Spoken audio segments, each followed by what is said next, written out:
Empress Ehrenrod, Yeren Leinster of the Leinster Empire, is informed that it is time to select the one worthy of receiving the honor. With ease, she names the fox with its vivid crimson hue as her choice. Curious, she asks whose prey it is, and Countess Frances steps forward to claim it. The Empress congratulates her warmly and declares the winner of the year's founding festival hunting tournament. Humbly, Frances asks forgiveness, insisting the honor belongs to Grand Duke Enoch for capturing the rare silver deer. The Empress dismisses the notion, pointing out that the Marquis of Bearn's boar was ruined by too many blows, and Rourke's deer, though whole, bore froth at its mouth, proof it had been toyed with for too long. By contrast, Frances's fox was perfect, struck down by a single fatal wound. With calm authority, she reminds them that even beasts must be hunted with respect, making Frances the rightful winner. Frances thanks her with gratitude. Turning to Rourke, the Empress assures him she hopes her decision has not hurt his pride. He answers with composure, praising her wisdom. Rising once more, the Empress announces that this year marks the bicentennial of the Empire's founding and that a grand banquet has been prepared in celebration. With that, she departs, leaving the hall in cheer. Amid the laughter, someone mocks Marquis Bearn, who retorts sharply that Enoch is the one to feel regret, for no matter how hard he tries, the Empress will never open her heart to him. Later, in her chambers, Duke Enoch greets her respectfully. She replies with composure, though weariness lingers on her face. Her maid notices and hurries to fetch cold water. Soon after, Enoch approaches again with concern, urging her to summon a physician. She refuses, and when he presses further, she snaps, forcing him to bow in apology. Softening, he thanks her for her generosity before laying a towel gently across her hand. As she rises to leave, her maid requests permission to escort her. Not far off, Bearn corners Enoch, questioning what he had been pestering her about this time. Enoch accepts the blame calmly, but Bearn scoffs, bitterly declaring that no one in the Empire is as loyal as he, yet the Empress remains cold to him. He reminds Enoch that she only ascended the throne thanks to him, but Enoch warns him to mind his words when speaking of her. With that, he turns to leave, ignoring Bearn's angry shout as the man mutters, calling him nothing more than the Emperor's dog. Meanwhile, Enoch enters the chamber where the Empress now rests. She is busy at her desk, and when she lifts her head, she questions why he has come instead of enjoying the banquet. He answers that he could not celebrate knowing she was unwell, explaining that he had only been delayed because he had to deal with troublesome people. Watching her pale face, he admits his worry over how much she overworks herself. She sighs, agreeing to rest and dismissing him. He nods in obedience, but without hesitation, he sweeps her into his arms. With steady resolve, he tells her that though he agreed to leave, he will do so only after confirming with his own eyes that she is truly well. He remarks that she seems already prepared, and admits that he is finding it difficult to hold himself back. Almost immediately, he apologizes, explaining that he is simply grumpy because of what happened earlier. Curious, she asks what exactly he means, and he replies that he had barely managed to catch some game with the hope of pleasing her, only to wonder if it was not to her liking. She quickly responds that she never intended to offend him. Amused, he observes that she is far too innocent, and that her habit of earnestly answering everything he says only makes him want to tease her even more. Her thoughts drift into the past, recalling the very first time they met. He had introduced himself as Enoch from Rourke, his presence polite yet watchful. With quiet concern, he remarked that it was unusual for her to be out at such a late hour, and he asked if perhaps she was feeling unwell. She answered that she was perfectly fine, explaining that she was only on her way to practice swordsmanship. Half playfully, half seriously, she warned him to keep what he had witnessed a secret. Or else. Before she could even finish her words, he tried to call after her, but she dashed off swiftly, leaving him behind. Time passed, and when they spoke again, she confessed with honesty that she never thought he would truly keep that night a secret. With a smile, she thanked him. He replied that he had only done so because he was following the princess's orders. She gently chided him not to be so stiff, reminding him that they were engaged after all. Her voice softened as she admitted that simply knowing he was her fiancé had filled her with happiness he could never fully understand. A moment later, she asked in hesitation if he would be happy with her, even if she tried harder than she was now. Yet before he could answer, she quickly assured him that it was fine. She promised instead that she would remain by his side until the very end, and with quiet determination, she declared she would protect him. Deeply moved, he responded with simple honesty that he truly liked her. Back in the present, she stirs awake from her sleep, the memory fading into silence. The maid explains with concern that she had been afraid Her Majesty might have fallen ill, since she had not been waking up for quite some time. She then informs her that she has already prepared a light soup for her to eat.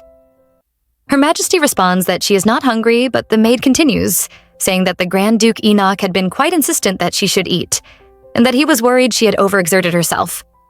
Her Majesty repeats that she already told her she's fine. Even so, the maid adds that it is an order from the Grand Duke. Hearing this, Her Majesty considers it pathetic. Later, during a meeting, Her Majesty wonders aloud why no one is responding and whether the council meeting is truly a place where she only talks to herself. At last, a man raises his hand to speak. He acknowledges that they understand her desire to lower the tax, but he asks that she take their concerns into account, since it could create problems in managing the lands. Her Majesty responds that the farming has already persisted for 3 years, and she cannot burden the people of the Empire any further. The man then expresses that they are grateful for her deep concern for the people, but questions whether each territory does not already have its own methods for relief. Her Majesty clarifies that relief is a matter to be considered after the tax reduction has been made. Another man raises his hand and points out that such a reduction will decrease the imperial family's revenue. He then asks how she intends to replenish the treasury. Her Majesty answers that certain nobles are exploiting loopholes and avoiding taxes altogether, not paying a single coin, and she intends to send auditors to collect what is owed. The man insists that the nobles will not accept such a proposal, and soon differing opinions spread across the room. In the middle of the debate, Grand Duke Enoch declares that he will reduce his own taxes and accept the audit. He further adds that if any unlawful embezzlement is discovered among them, they will willingly pay the fines as well. He concludes by saying that it is because he is ready to follow Her Majesty's will, whatever it may be. Marquis Byrne reacts with visible surprise, then admits that since Grand Duke Enoch himself has accepted, they cannot refuse. When the meeting comes to a close, Her Majesty instructs them to gather everyone's opinions and present a report by the next meeting. As she departs, a golden-haired man comments that she is fortunate to have a subject as loyal as Grand Duke Enoch. Yet Enoch expresses doubt, and the man reassures him that though Her Majesty may appear cold now, she will surely come to recognize his profound loyalty one day. But Grand Duke Enoch firmly states that he can never be a loyal subject. Later, when Her Majesty is spending time alone, someone approaches her quietly. She remarks sharply that she had already said she has no need for an attendant. Enoch answers that he is not there to attend to her. Instead, he observes that she uses heavy makeup to close her eyes and cover her ears. He tells her that he was the one who placed her on the throne so she could live a life of ease and luxury deep within the palace, yet instead she tries to imitate a wise ruler, which he claims does not suit her at all. He goes on to say that the only thing she can do is… Before he can finish, Her Majesty interrupts, questioning what if someone were to see them. Enoch brushes aside her concern, saying that he only wishes to inspect her body, so she should not be alarmed, and he wonders why she is suddenly being so shy. He then reminds her of what she had sacrificed to gain her position. At that moment, Her Majesty's eyes widen as she recalls the memory of that sacrifice. He reminds Her Majesty that she is the only surviving member of the royal family in the Iranrod Empire, and he notes that she once saved his life a long time ago. As repayment, he decides to give Her Majesty a choice, to take her own life with honor or to remain by his side and play Empress. He adds that, considering the affection that exists between them from their engagement, he can at least offer her that much kindness. At the moment, Her Majesty reminds him that it is still daytime, and she remarks that anything is acceptable only at night. He responds that the garden is rarely ever visited, then calls her nothing short of a beast. When she questions him as to why, he keeps silent. After a pause, he informs her that he has already given orders for the preparation of the upcoming luncheon with dishes she enjoys, so she must be sure to finish it all. Her Majesty hears his heartbeat, and she finds it strange to notice it so clearly in that moment. Within herself, she thinks that she realizes he is human too. However, he tells her to get some rest, assuring her that he will wake her on time. A few days later, during the meeting, discontent grows among those present. Several voices complain about Her Majesty's decision and about Duke Enoch's acceptance of it. They argue that Grand Duke Enoch must not allow himself to be dragged along by Her Majesty forever. At that point, Marquis Byrne interjects, saying he knows the nature of Her Majesty and the Duke's relationship, but another quickly warns him to keep his voice down. Duke Silas then admits his curiosity, which prompts a man to remark that Silas only inherited his dukedom not long ago. Memories of the past are recalled. The late emperor had cherished Her Majesty deeply when she was still a little princess. Being the first princess born into the imperial family in 100 years, it was only natural. His affection was so strong that he even created a list of men known for good looks and fine character, intending that she live comfortably on her husband's love alone. But the Empress opposed the plan, and it never came to pass. Instead, she told her daughter to marry a man she could truly cherish and love. And so the princess presented her fiancé, the heir to the Rourke Duchy. Hearing this retold, Duke Silas reflects that it brings back memories. He recalls that when he once came to the palace with his father, he saw Her Majesty and Duke Enoch together, and at that time they looked genuinely happy. Yet another man notes that such memories are meaningless now. For only a year after their engagement, the late Grand Duke of Rourke was executed for treason. At that time, the late emperor... But before more can be said, Byrne interrupts. Quoting Marquis Kellen, he declares that the time has come for them to strongly voice their opinion to Her Majesty. Turning to Silas, he questions whether he would act as mediator between Her Majesty and the rest of them. Silas expresses surprise at the request, but after a moment he accepts. Even so, when he attempts to carry it out, a man prevents him from meeting Her Majesty.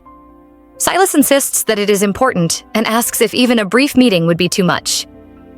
The man replies that Her Majesty is currently with Grand Duke Enoch and that their conversation has already been going on for quite some time. Silas reacts with clear surprise. Meanwhile, Enoch speaks, urging Her Majesty to answer. She responds quietly that she will follow his will. He requests that Her Majesty tell him what she desires and asks if she likes it there. She thinks to herself that she believed they had not been together since the other day. He remarks that she has become more sensitive after just a few days of rest and notes that her skin has cleared as well. He then pecks her hand and tells her to express her feelings. She notes that they are in her office and wonders what would happen if someone were to come in. Meanwhile, outside the office, a man insists that he has something urgent to discuss. She reminds him of her earlier order not to let anyone in for a while. The man apologizes and reveals that Duke Silas has urgently requested an audience. Duke Enoch questions whether she will grant Silas the audience, but instead of responding, they continue with what they are doing.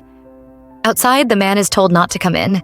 He questions if Her Majesty is unwell, and she lies that she has only spilled a teacup. Inside, Duke Enoch notes that she is so generous in her acceptance that his bad habits only keep getting worse. There was a time he visited her after hearing she had caught a cold. She responded that she was fine and he accepted her words. She then asked if he had come all the way just to see her. He admitted that he had been worried about her being unwell and explained that Her Majesty the Empress had granted him special permission to visit.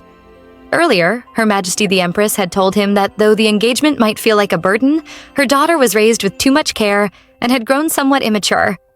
Yet to herself and her husband, their daughter was precious beyond measure, and they would not trade her for all the gold in the world.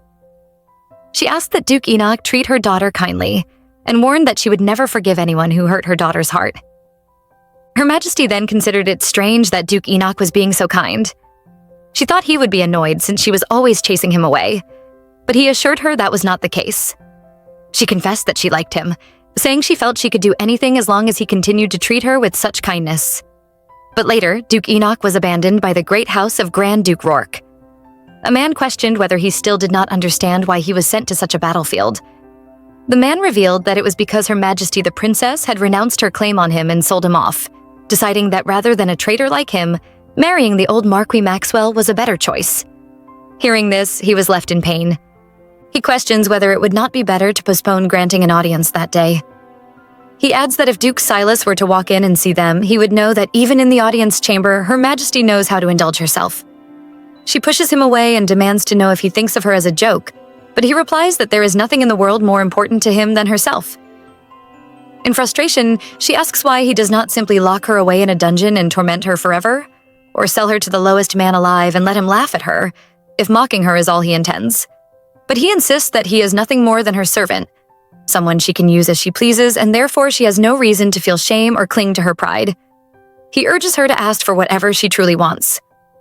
Yet she tells him that even now he is deceiving her, for he has never once truly followed her will. He responds that he has only ever given her what she truly desired. Overcome, she slaps him and begins to tremble. He gently tells her not to fear him, promising that no matter how cruel she is to him, he will never do her any harm. She reflects that he speaks so easily even though he does not address her as Your Majesty. He then reminds her that she was the one who chose to make him her plaything in the first place, and a plaything has no pride. She realizes that this is all he wants from her. Even so, he begins to kiss her. Shortly after, he walks out holding his cheek and informs the man outside that Her Majesty seems displeased, so he should take special care of her. Duke Silas immediately questions if she slapped him. He answers that it was because he had displeased her, and adds that ending the matter with just a single slap is more than generous, so he should be grateful for her mercy. Silas remarks that he is curious what Enoch did to drive someone so mild to raise a hand against him.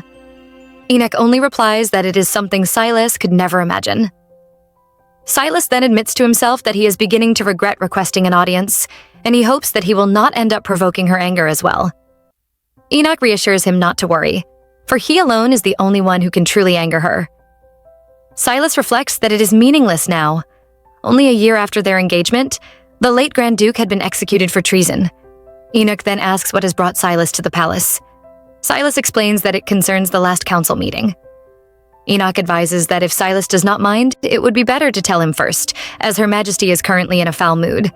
Silas apologizes, but insists that it is something he must speak to her directly about. Silas insists that Enoch should wait and hear the matter directly from Her Majesty later. Enoch concedes, admitting that he may have overstepped, since such an important issue should rightly be heard by Her Majesty first, as she is the ruler of the empire. Not long after, the man outside informs Silas that he has been granted an audience, and so Silas enters the chamber. Her Majesty remarks that she has heard Silas has taken on the role of mediator. He acknowledges this and explains that there is strong opposition among the elders, with some even saying they will not attend future meetings. She asks for his personal thoughts, questioning whether he too believes that she is making unreasonable demands. Silas recalls Bjorn's words, that the Grand Duke should not keep letting Her Majesty drag him along, because it is as if a spoiled child were running rampant through the palace with the Grand Duke's house backing her.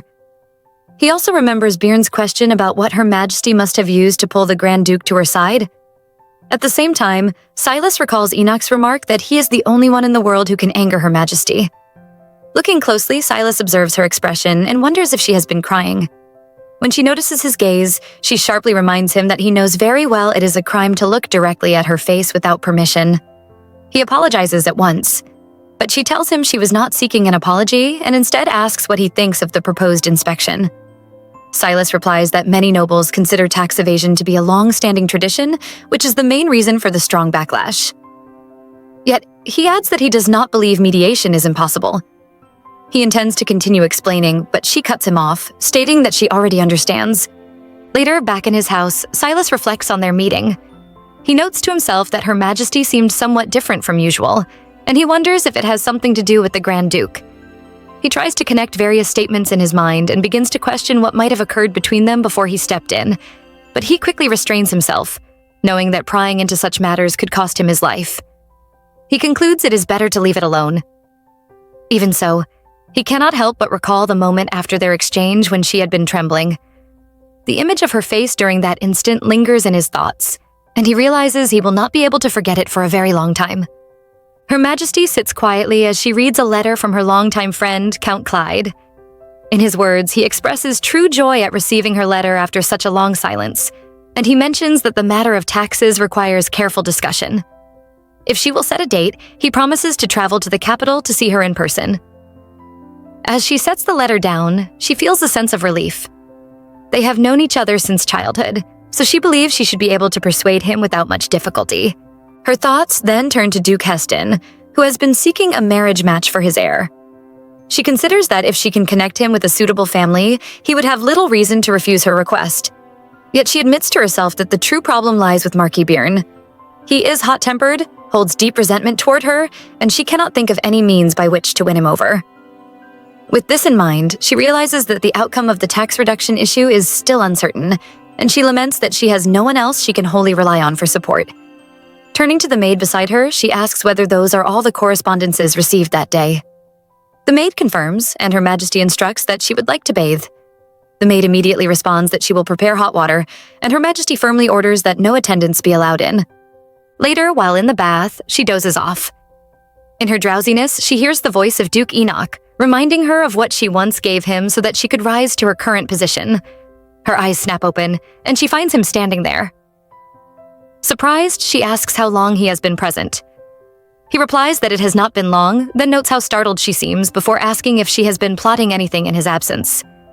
She explains that since he stopped coming after the recent incident, she feared he might be angry with her, but he assures her that he would never dare to harbor anger toward her.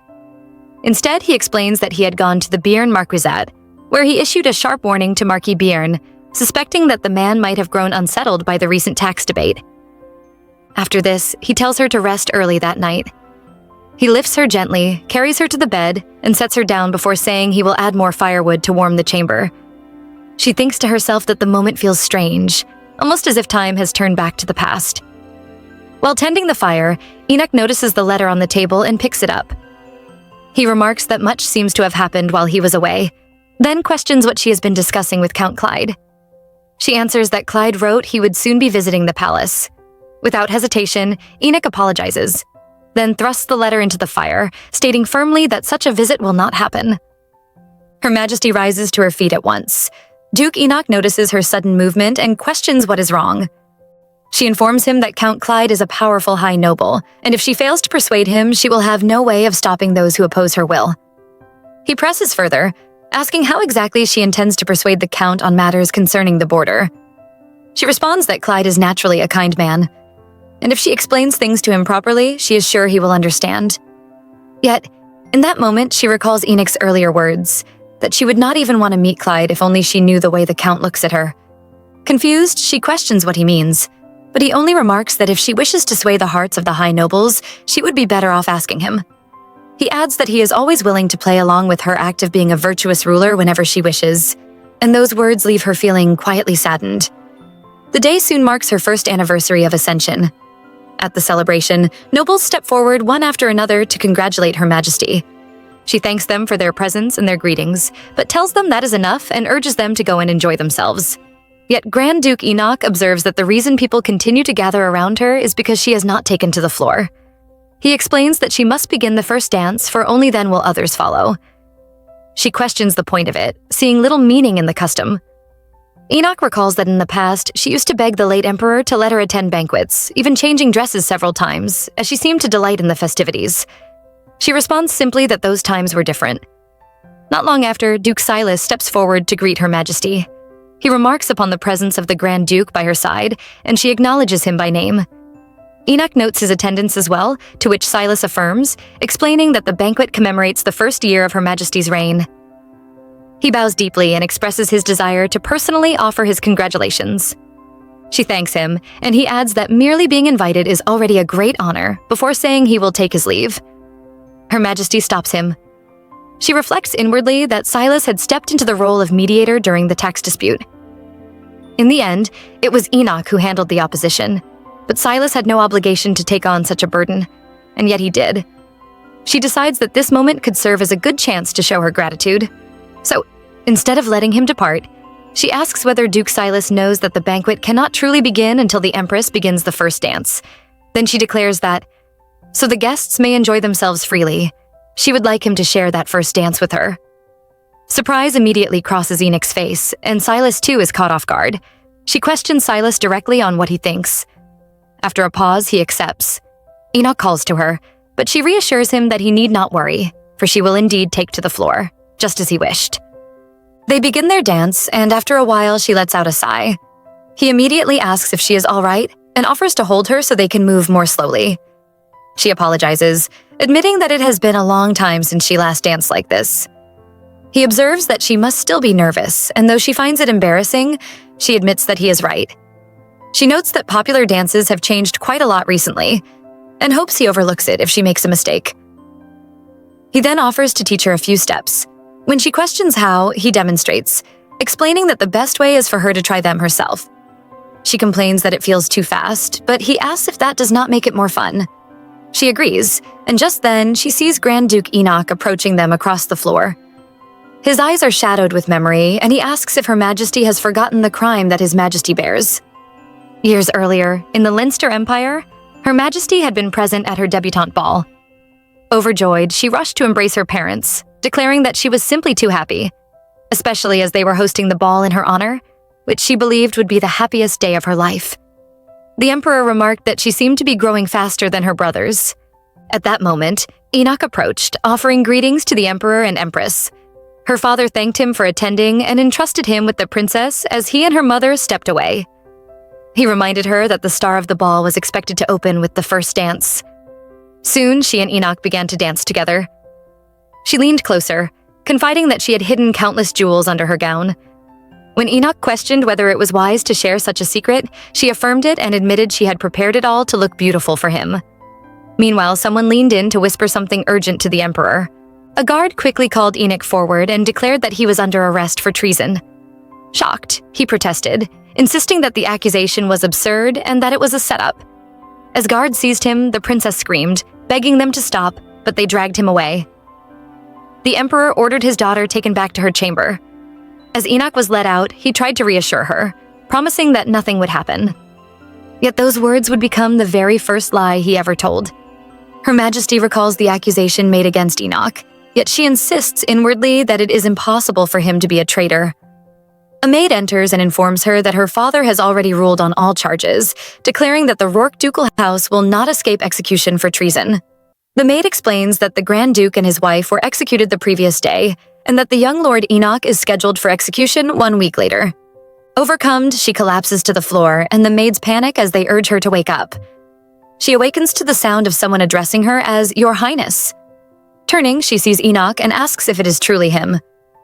He tells her that he has heard she has not eaten for days and asks what she will do if she destroys her health. She replies that her father would not have listened to her otherwise. Enoch then expresses his relief, noting that her father granted her request by sparing his life. He reveals that the punishment was reduced to stripping him of his noble title and making him a commoner, and he thanks her for the mercy shown to him. She laments that she should have protected him and his family, apologizes, and vows that from this point onward she will always remain by his side and protect him no matter what happens. Not long afterward, tragedy strikes. A carriage is swept away by a landslide, leaving Her Majesty the Empress dead and His Majesty the Emperor gravely injured with a head wound that renders him unable to move. The princess is still so young at this time. Her brothers come to console her, one of them assuring her that she should rely on them henceforth, as he and Delran will look after her in their father's place. Returning to the present, those memories linger in her thoughts, and an image of a headless figure frightens her. Silas notices her state and asks if she is all right, to which she admits she is. She then rests her head briefly against him, but Grand Duke Enoch immediately pulls her away.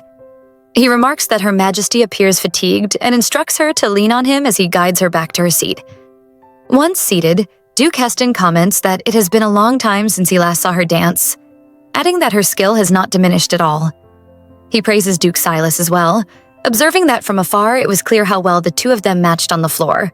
With mockery, he adds that it would have been even better had her partner been the royal consort. When asked what he is implying, he points out that Her Majesty has already passed the age of 20 and questions why she is still without a consort.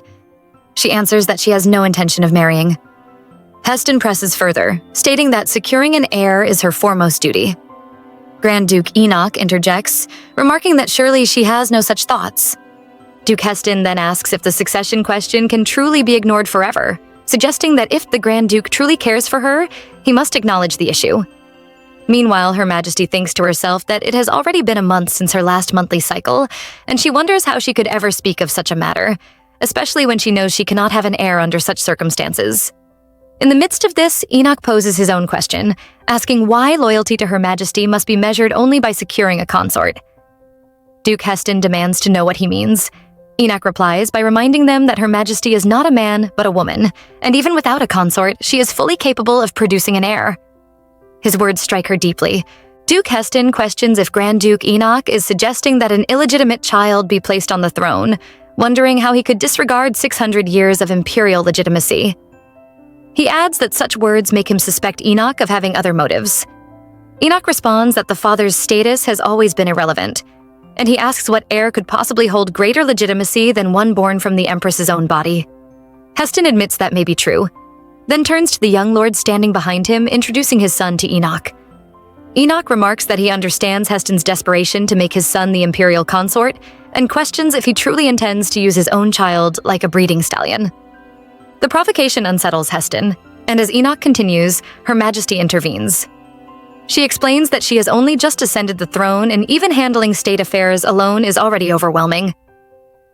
The issue of succession, she declares, should be discussed once her reign has stabilized. Both men apologize.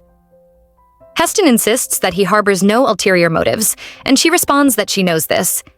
She then reminds him that the day is one of celebration and encourages him to enjoy himself before departing. His son urges that they should take their leave, while inwardly Heston laments that he could have persuaded the Empress if not for Grand Duke Enoch's interference. He considers how Enoch acts as though he were her fiancé, and suspects that he may be the very reason Her Majesty resists marriage altogether. He resolves to find a way to tear him from her side, recognizing that Enoch still clings to the role of her loyal hound. Meanwhile, Enoch reflects silently, surprised that Her Majesty spoke so sharply to Duke Heston. Toward him, she is always sharp, but in public she has always upheld the demeanor of a perfect noble. He wonders why she changed. As she prepares to drink wine, Enoch suddenly takes the cup and drinks it himself. He comments that she seems to be drinking more than usual, which made him wonder if the wine was unusual, but he finds nothing concerning about it. Soon after, several noble ladies step forward to greet Her Majesty. She thanks them for coming, and they respond that it is an honor. Their attention shifts to Enoch, admiring him, and one asks if he does not plan on dancing tonight. He replies that he has drunk too much, making it difficult to dance.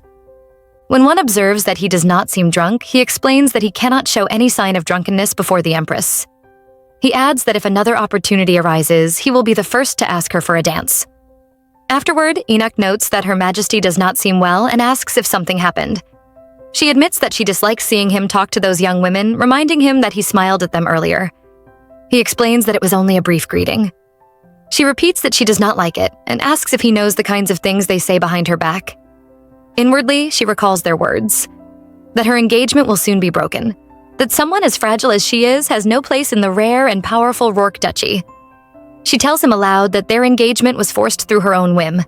He acknowledges this, but assures her that he will not speak to those ladies again, stating that he could not possibly ignore something that upsets her so deeply. She reflects on the past. Back then, Enoch was kinder to her than anyone else, but she realized his kindness toward her wasn't much different from how he treated other women. He was polite and gentle with everyone, which must be why she longed so desperately for his true feelings, instead of just the graceful mask he always showed to the world. She leaves the hall, followed closely by her attendant and a guard. Once outside, she admits that she feels as though she cannot breathe. Suddenly, they notice someone hiding behind a statue. Her secretary immediately demands to know who it is, and as he prepares to issue a threat, the figure hastily blurts out in a frightened tone that he is an intruder. They are all taken aback, but when the man straightens up, they realize with shock that it is Duke Silas. They question what brought him there and why he was hiding.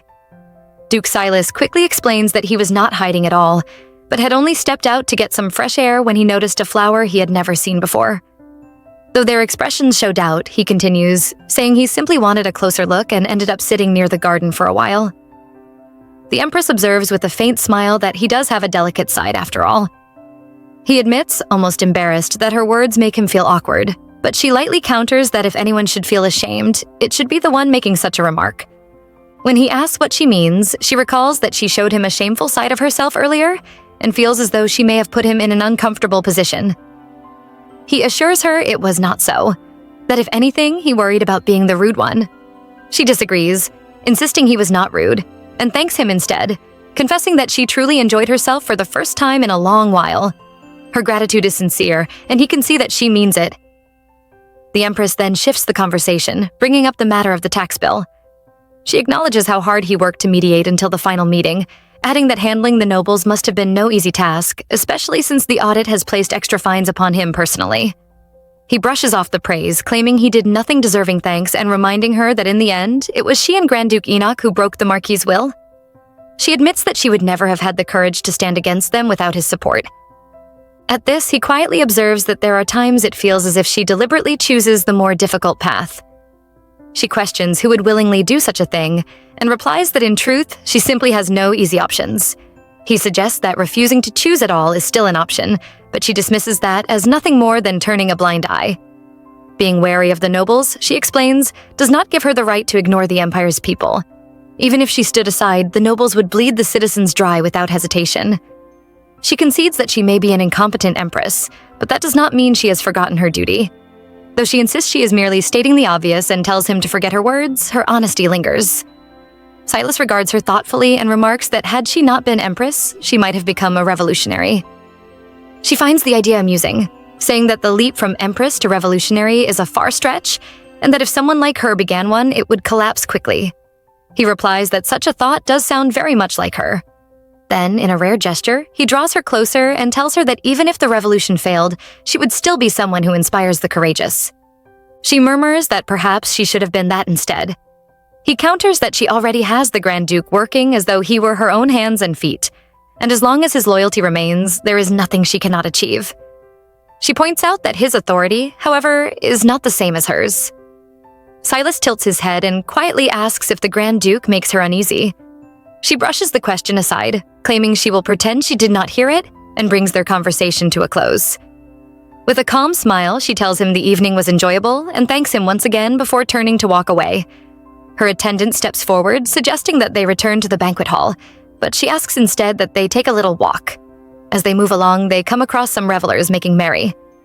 Her attendant frowns, muttering that they have no sense of shame. The Empress simply instructs him to leave them be, and with a bow, he departs together with the guard. In the quiet that follows, a sudden hand reaches out toward her.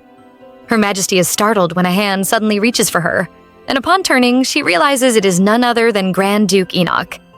He confirms it with calm certainty and immediately questions if she had been expecting another man instead. She dismisses his words as absurd and tells him not to be ridiculous. Ignoring her protest, he presses closer, his gaze shifting briefly to the couple enjoying themselves nearby. He remarks on them and suggests that perhaps this was the very reason she came outside. She clarifies that she only wished to take a walk, but he counters sharply, accusing her of lying and recalling the moment she shared earlier with Duke Silas. Her patience quickly wears thin, and irritation rises at his persistence. Without retreating, he tells her to lean on him so that he may escort her back to the palace. When they arrive at her chamber, he remains by her side, attending to her personally. She thanks him quietly and makes to summon a maid so that he can withdraw, but he refuses, insisting that there is no need since he is capable of handling it himself. His eyes narrow slightly as he asks if she has come to find even his touch repulsive. Her Majesty denies it at once, but his voice cuts in again, demanding why she had been upset when he interrupted her private encounter with Duke Silas, if her words are true. She feigns ignorance, claiming not to understand his meaning, yet he continues. He speaks of her meeting with Silas after leaving the banquet hall, then questions her directly if she intends to make the Duke crown prince. His tone hardens as he observes that she seems to know well how to capture a man's attention, and as he speaks, his hand reaches for her, his touch beginning to linger. Her Majesty and Grand Duke Enoch grow intimate. When it is over, she drifts into her own thoughts, noting to herself that little by little, everything she once knew is slipping away. The things she cherished and held dear are becoming so blurred that she can hardly recognize them anymore.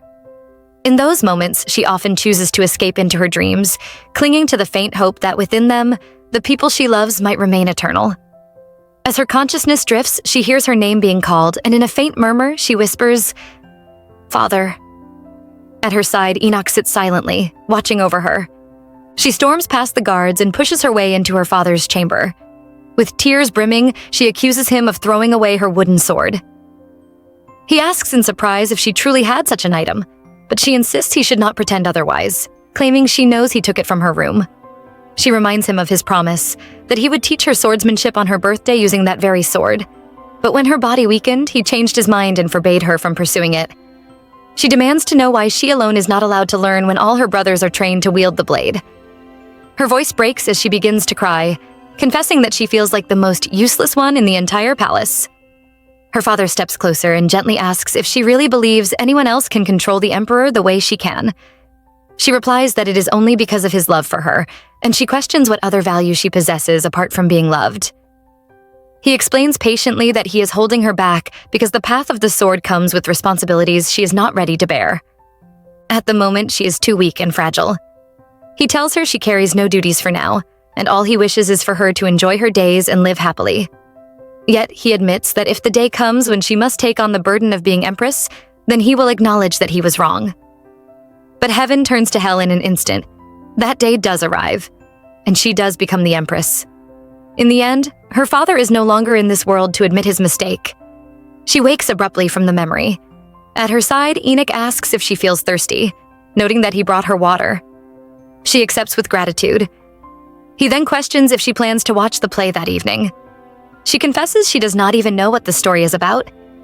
He guesses that it must have been written in her honor, since it portrays an empress who falls in love with her loyal knight. Alarm flickers in her mind as she wonders aloud if someone has discovered their relationship, and she worries over what they would do. Enoch answers with calm resolve, saying that even if others interfere, he will personally deal with them. Still, he asks if she is not curious to see the image the public holds of her. He recalls that in the past, every household displayed a portrait of the Empress, as it was considered a mark of taste and respect. He then tells her to smile. When she questions him, he brushes it aside and remarks instead that people no longer wish to be ruled by a monarch. Yet he adds firmly that he will remain by her side always. Later, she enters and finds Duke Silas waiting. He greets her warmly, admitting that he had not expected her to take interest in hobbies like this. Observing her expression, he notes that she does not seem all that excited about the play. His words stir in her the memory of Enoch accusing her of a secret meeting with Silas. Nevertheless, she replies that she is indeed looking forward to it. When he asks which part interests her most, she answers that she does not know. But honestly, she is not concerned with the structure. What matters to her is that it ends well. Silas hopes aloud that the performance meets her expectations. With a hint of a smile, he muses that perhaps one day she will be the inspiration not for a romance, but for an epic war play. She blinks in surprise and asks if he means a story where the uprising fails. He laughs and affirms that such an ending would indeed suit her perspective. He then offers that if no one else dares to write it, he would compose such a piece himself. He would depict her as a figure of strength, wielding a sword larger than even Grand Duke Enoch's as she strides across the battlefield. She cannot help but laugh, dismissing it as complete nonsense. Just then, Enoch approaches and interrupts, asking to join their conversation. Enoch greets Silas with a courteous smile, remarking that it feels as though they have been encountering each other rather frequently of late. Silas affirms it lightly as he accepts the offered handshake. Enoch then asks if something is the matter, but Silas, concealing his curiosity, brushes it aside and insists that it is nothing. Still, within himself, he wonders if Enoch is deliberately attempting to provoke him with his manner. Before the tension can grow, an announcement declares that the play will soon begin. Enoch promptly offers his hand to Her Majesty, and she accepts it with grace. Turning to Silas, she remarks that although their meeting was brief, it was pleasant. Silas thanks her politely, expressing a hope that she finds joy in the evening's performance. Inwardly, however, he admits that he almost made a reckless move, for Enoch had not openly provoked him, and a clash would have served no purpose. Deciding it is wiser to let the matter rest, he holds himself back. The play commences, and as the performance unfolds, Enoch leans toward Her Majesty with a quiet comment. He criticizes the casting, declaring that the actress chosen to portray her bears no resemblance to her at all. A little later, he notices her laugh, and with a serious tone, he tells her to smile again, warning that otherwise she may end up in tears. She questions him in confusion, yet she does as he says and smiles once more. Still, he points out that it is not the kind of smile he desires. When she admits she does not understand, he dismisses it, saying that it does not matter. Her tears alone are enough for him. Her thoughts turn inward, and she wonders to herself what value the throne holds without him. In her heart, she admits that he alone is the one who can make her life shine. Drawn together by the intensity of the moment, they once again grow intimate. After their closeness, Enoch reflects in silence. Normally, after making her cry as she had, he would feel a measure of satisfaction. To him, that tear-stained face was proof that she belonged to him, and he never cared if she smiled again so long as those tears tied her to him. The play eventually comes to an end, and with the evening closing, the Empress dismisses the Duke, asking him to forgive her before sending him away. Years earlier, Enoch faced a different world. A group of boys approached him with mocking words, saying he had only survived because of his handsome face. One joked bitterly that he too would have been born handsome if he had known it could be used as a shield. Still, they reminded Enoch that good looks alone were not enough to keep a person alive. A gold-haired boy cursed at him, demanding to know what he was glaring at, then jeered that he still acted like the heir of the Grand Duke's house. They reminded him that no matter how great he once was, he had fallen low, reduced now to nothing more than a servant. The gold-haired boy even claimed he was better than Enoch, because at least he was not a commoner. He raised a hand to strike him, but Enoch pleaded that they spare his face. The one thing the princess still saw in him. The one thing that might anger her if it were damaged. They sneered, then beat him viciously, carefully avoiding his face. The following day, he quietly served tea to the princess. She grew upset and reminded him that she had told him not to do such tasks. He asked her what else a servant was supposed to do. With emotion, she shouted that he was not a servant, but her fiancé. He reminded her bitterly that their engagement had already been annulled with his parents' downfall. She argued that her father could restore him if she asked it of him. But Enoch crushed her hope, telling her that no matter what she did, even her father, the emperor himself, could not restore the status of a traitor.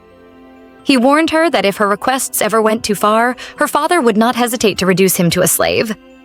He urged her not to delude herself, reminding her that from now on he was nothing but a commoner, neither her fiancé nor a noble. The more she treated him differently, the more jealousy and vile desires would stir among those who already looked down on him. The princess tried to protest that she never meant it that way, but he insisted that if she truly cared for him, she must treat him as nothing more than another servant. His words left her in tears and she apologized, but he only walked away, leaving her behind. Enoch sits quietly, gazing at the picture enclosed within his necklace. Before long, another boy snatches it from him and mocks that he must still be crying over his lost parents. When Enoch calmly asks for it back, he is answered with blows instead. Despite the pain, he resolves not to be shaken. Deep down, he knows that his hardships are only beginning, and if he intends to survive, he must endure. The boys laugh at him, sneering that the princess no longer visits, and one of them jeers that he will probably be sold off as a slave before long. In the present, Enoch reflects bitterly that if he had known things would turn out this way, he would have simply played along from the beginning. Though in truth, he has been playing along ever since their engagement. Still, he admits to himself that even for that brief time, he was unable to conceal his true feelings. A memory returns to him. His father once ordered him to pick up the sword, warning that he could only rise above by casting away his emotions, his distracting thoughts, and even his very self. His father told him he could never rule the archduchy with weakness, that he must take his place as soon as possible, for that was the sole reason he had been born. Yet Enoch looks back on it now with bitterness, thinking it all meaningless. The boys continue their taunts until the sudden appearance of Mr. Chamberlain interrupts them. With a sharp voice, he demands to know what they think they are doing. He turns to Enoch and tells him that the princess is looking for him. When Enoch meets her, she immediately notices his condition and questions who was responsible. He asks whether she intends to eliminate them, but he already believes she knows it would all be pointless. She admits she has been reflecting on how to stay close to him without causing him discomfort. Eventually, she realized that leaving him alone was the only way, since she herself was the one who made him most uneasy. Yet she confesses she cannot truly remain apart from him. Apologizing, she tells him that even if he dislikes her, he should not pretend otherwise, but he must allow her to protect him. She vows never to let anyone torment him again and promises to make him happy. Enoch listens, then asks if she really believes he is capable of such happiness, especially when it comes from the daughter of the man who destroyed his parents. He tells her not to carry guilt, because if his parents had succeeded in their rebellion, it would have been her parents, the Emperor and Empress, who would have lost their lives. It is strange to him. Enoch already knows how to endure pain and humiliation, yet when it comes to the princess, his feelings twist in ways he cannot understand. He wishes to answer her with even harsher words, but she calmly tells him that he may say the worst things to her if it eases his pain. If venting to her gives him relief, then she will be glad, because at least she can be of use to him. She explains that in times of hardship, it is natural not to consider the feelings of others. She cannot truly understand his suffering, but she admits she has ignored his emotions for too long, so he need not feel guilty for speaking his heart. He wonders silently who the one burdened with guilt truly is. He feels too drained to even laugh at the thought. The princess, however, grows firm. She declares that she will never forgive those who hurt him, and she will punish them until his anger is satisfied. Enoch, meanwhile, reflects that it is pointless to dream of anything better. Living as a servant is already humiliating enough for the son of a traitor. Even so, he tells her not to forgive them, but to act quickly and ease his rage, because only she has the power to help him. Deep down, however, he doubts the situation will change. He thinks her gentle heart will soften any punishment, and at most, the constant beatings and harassment may lessen slightly. He resigns himself to that outcome. until he realizes the princess possesses far more resolve than he imagined. Not long after, she warmly welcomes him, saying she has something important to tell him. The princess begins by telling Enoch that she had first intended to punish the boys herself. But then she realized she could never truly measure how much he had suffered, and when she confronted them, they only pleaded for forgiveness, so she resolved that it was not her place alone to decide. Instead, she gives him the choice. He should punish them with his own hands if he wishes. If he cannot, then she will command her guards to act on his behalf. Enoch hears her words, yet his mind drifts once more to his father's voice from the past. His father had pressed upon him the need to kill his emotions, to abandon weakness if he intended to endure and survive. That command echoes again, as though carved deep into his heart. Meanwhile, the princess assures him that whatever happens here, she will take full responsibility. Before stepping away, she tells him to scream if anything happens. After she leaves, Enoch calls for the golden-haired boy to get up. When asked why, he answers with a mocking laugh, saying that a target unable to fight back is simply too much fun. His words sting as much as his blows, and once again the insults and attacks begin. Time passes until the princess returns. She immediately questions whether Enoch is all right. He explains that he endured it because he must.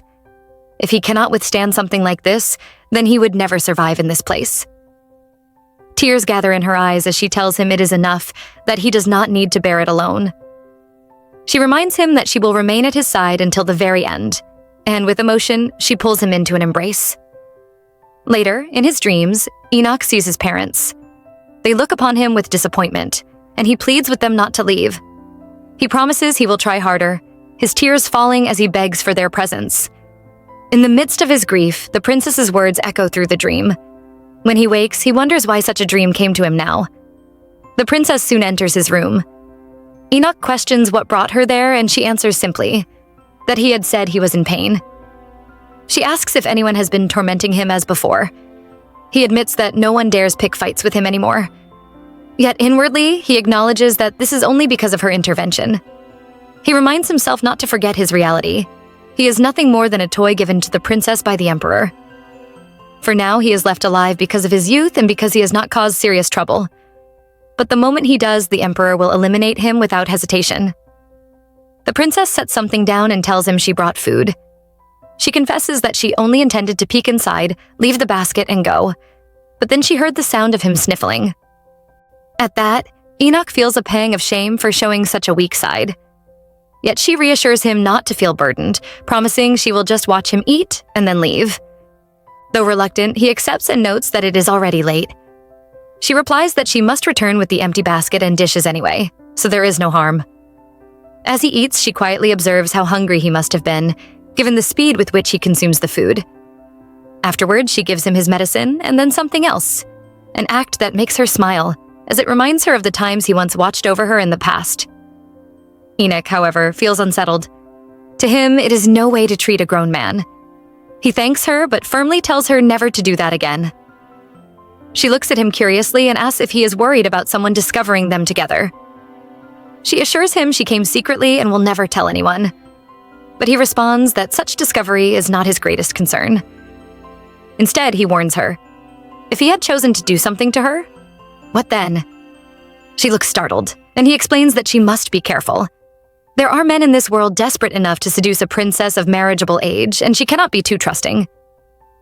The princess admits with unease that his words frighten her, but she promises she will be careful. Then, with a trace of boldness, she adds that she would not mind if he were the one attempting to seduce her. Enoch remains silent for a moment, but finally tells her it is enough. He urges her to return and insists that he will escort her since it is late. She refuses, saying that she came alone and that she knows all the hidden paths. Still, he follows beside her. As they walk through a narrow passage, he wonders aloud how she discovered such a path. She explains that she stumbled upon it during one of her walks. Once, it had likely been used by maidservants, though now it seems long forgotten. Observing her confidence, he realizes this is not her first time sneaking out in this way. She admits she never imagined she would one day walk there with him. He quickly hushes her, reminding her that at night even the smallest sound carries far. Then he asks what she would do if they were caught. She affirms his point and falls silent. When they reach the outer wall, he asks in disbelief if she intends to climb it. She answers that she is good at such things. he finds he cannot even summon annoyance anymore. It feels strange to think that someone like her, reckless, earnest, and unafraid, was born of the Emperor and Empress, people so cold and calculating. Without another word, he takes her by the waist and lifts her upward to help her climb. Startled, she blurts out in fear that they are going to fall. Her fears prove right, for they both lose balance and tumble down. Breathless, she apologizes immediately. Enoch wonders if he hit his head. Then, gazing upward, he remarks on the stars overhead. When she anxiously asks if he is unharmed, he assures her that he is fine. She sighs with relief and thanks him, saying that it seems she always ends up being saved by him. He replies sharply that if she knows that, then she should stop visiting him at night. She asks if it would be acceptable to come during the day instead. He tells her that is not what he meant, but she is already distracted, pointing out a streak of light across the dark sky. A shooting star passes above them. She gazes at it, remarking that though it is the same sky, it feels more beautiful when shared with him. In that moment, she admits that she now understands the joy of looking at the same sight with someone she likes. Yet, as the star fades, a quiet omen lingers. A premonition settles upon her heart, whispering that something she never wished for is about to unfold. Her future will be altered drastically because of one person, and everything she possesses, her peace, her ties, her life itself, may soon bend according to that person's will. Several years pass. The princess tries to speak with Enoch, yet she feels he is only half listening. He insists otherwise, but she can tell he is preoccupied with his work, as he always is. He explains that this is his working hour and wonders why she is not attending her court etiquette lessons. She admits that is the very reason she has been hiding in his presence. When he mentions that the steward passed by the hallway not long ago, she quickly pleads with him not to call him. She then changes the subject, saying that dinner will be held in the main palace that evening because Claird is present. When Enoch questions if she means Lord Claird, she confirms. At that moment, Enoch recalls his encounter with Claird. The man had insulted him, accusing him of leeching off the princess, and threatened that Enoch would be eliminated the very day he became her fiancé.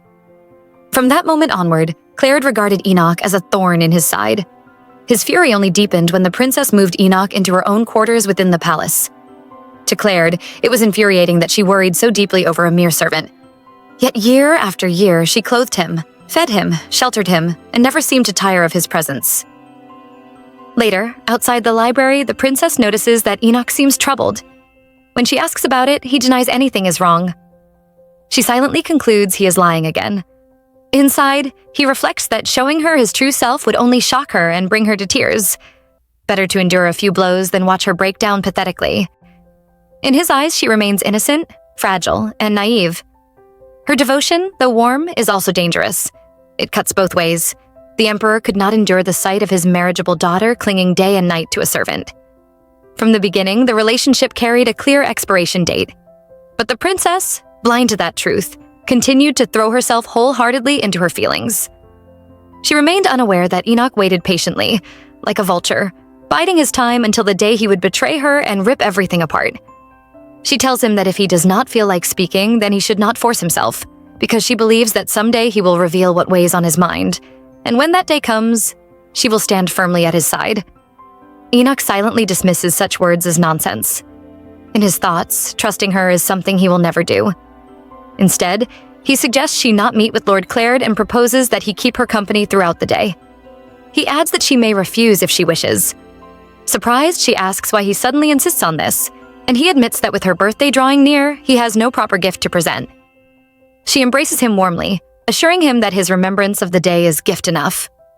Joyfully, she declares she will send a letter to Claird refusing to meet him. Then she asks what the two of them shall do with their time. For a long moment, Enoch remains silent. Then, without another word, he leans closer and presses his lips against hers. He soon apologizes for the sudden action, but she confesses that she liked it. Rather than shy away, she asks him for more. Something within him shifts. He has always despised the irrational, the unreasonable, and those who allow their desires to ruin everything. Yet now, he realizes that once a person becomes aware of their own desire, there is no way to return to how they once were. Later that day, in her chamber, she tells him there is something she has been curious about for some time. When he asks, she gathers her courage and questions why his body responds so strongly to her touch. Enoch shows his frustration, but admits that it only proves how much he enjoys being close to her. She confesses that she likes it as well, and the intensity makes her feel as though her heart might burst. As her eyes fall on the scars across his chest, curiosity leads her to ask about them. He explains that the injuries were from night training many years ago. Then he shifts the conversation to the memory of his parents, asking if she recalls how deeply they cared for each other. He reveals the truth about their bond. His father had refused to let his mother's body suffer harm, so they limited themselves to having only one child. Their love for one another was so consuming that there was nothing left to spare for him. To them, he was never truly a son, only the heir in training, molded for succession. Enoch admits that he never understood when the Grand Duke and Duchess began planning their rebellion. There had always been a distance between them, something secret and unreachable, and he was excluded from it all. Still, he assumed that, in their own way, they were happy, since their end allowed them to die together, just as they had always wished. Carrying that weight, he questions how he could ever find happiness himself, confessing that there is nothing left by his side. The princess senses his pain and remarks that his past must have hurt deeply. He presses further, wondering what she truly thinks of him. Is her affection merely the naive foolishness of their youth, or is it something strong and lasting, akin to what his parents once shared? Her answer is clear. She declares that she loves him. Days later, she spends time with her parents. As they discuss the gloomy weather, they agree that the sky should brighten once they arrive at the villa. Her father teases her affectionately, calling Enoch names and questioning if he will be accompanying them. She gently reminds him, addressing him as father, and he relents, promising not to press the matter. Still, he cautions her that she cannot continue to live this way forever. She admits it, and with gratitude, thanks both her parents for their concern. Her mother observes that she is beginning to resemble a proper adult, dependable and composed. Her father then brings up her upcoming birthday, asking what she would like as a gift. He even offers to finally teach her swordsmanship. Surprised, she asks if he truly means it, but before he can answer, they are interrupted by a servant who announces that the preparations for departure are complete. She inquires after her brothers, and her father explains that they are still engaged in lessons and will leave later at noon. As the carriage sets out, a sudden rainfall begins. She wonders aloud whether they will still reach the villa within the day, but Enoch reassures her that summer downpours are common and will soon pass. However, without warning, a loud crashing sound shakes the carriage violently. Instinctively, Enoch shields her from harm. Once the tremors subside, he steps outside to assess the situation. She notices his stunned expression, and alarm grips her. Rushing out, she sees the scene for herself. Overcome, she screams in despair, calling desperately for her father and mother. Enjoying this so far? Please comment Yaren below for part 2. Until next time, ciao.